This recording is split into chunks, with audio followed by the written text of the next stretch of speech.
నమస్కారం, మీరు చూస్తున్నది టైమ్ 24/7 టీవీ. ఇవాళ తెలంగాణ మరియు ఆంధ్రప్రదేశ్ రాష్ట్రాల్లో పెట్రోల్ పరిస్థితులపై హాట్ అప్డేట్ మీకోసం. రెండు రాష్ట్రాల్లోనూ పెట్రోల్ కొరత ఉందనే రూమర్స్ వేగంగా వ్యాపించడంతో ప్రజలు భారీగా బంకుల వద్దకు చేరుకుంటున్నారు. ముఖ్యంగా నగర ప్రాంతాల్లో దీర్ఘ క్యూ లైన్లు కనిపిస్తున్నాయి. హైదరాబాద్ ప్రధాన నగరాల్లో పరిస్థితి చూసుకున్నట్టయితే హైదరాబాద్ సహా పలు నగరాల్లో వాహనదారులు ఆందోళన చెందుతూ ముందుగానే ఇంధనం నింపించుకునేందుకు ప్రయత్నిస్తున్నారు. కొన్ని చోట్ల తాత్కాలికంగా స్టాక్ ఆలస్యం చేయడం వల్ల రద్దీ పెరిగింది. రాష్ట్ర ప్రభుత్వాలు ప్రజలను అప్రమత్తం చేస్తూ ఎలాంటి పెట్రోల్ కొరత లేదని స్పష్టం చేశాయి. సరఫరా సాధారణంగా కొనసాగుతోందని, రూమర్స్ నమ్మవద్దని సూచించారు. ఆయిల్ కంపెనీలు కూడా సరఫరా వ్యవస్థ సక్రమంగా ఉందని తెలిపాయి.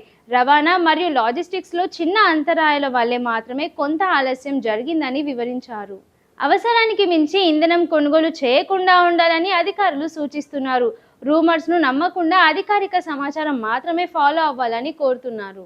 మొత్తంగా పెట్రోల్ కొరతపై వచ్చిన వార్తలు ఎక్కువగా రూమర్స్ మాత్రమే కాగా వాస్తవానికి సరఫరా సాధారణంగా కొనసాగుతోంది. అయితే ప్రజలు ఆందోళన వల్ల తాత్కాలిక రద్దీ పరిస్థితులు ఏర్పడ్డాయి. సో ఇవే ఇవాల్టి తెలంగాణ మరియు ఆంధ్రప్రదేశ్ పెట్రోల్ అప్డేట్స్. మరిన్ని బ్రేకింగ్ న్యూస్ కోసం చూస్తూనే ఉండండి టైమ్ 24/7 టీవీ. మరిన్ని వీడియోల కోసం బెల్ సింబల్ పై క్లిక్ చేయండి.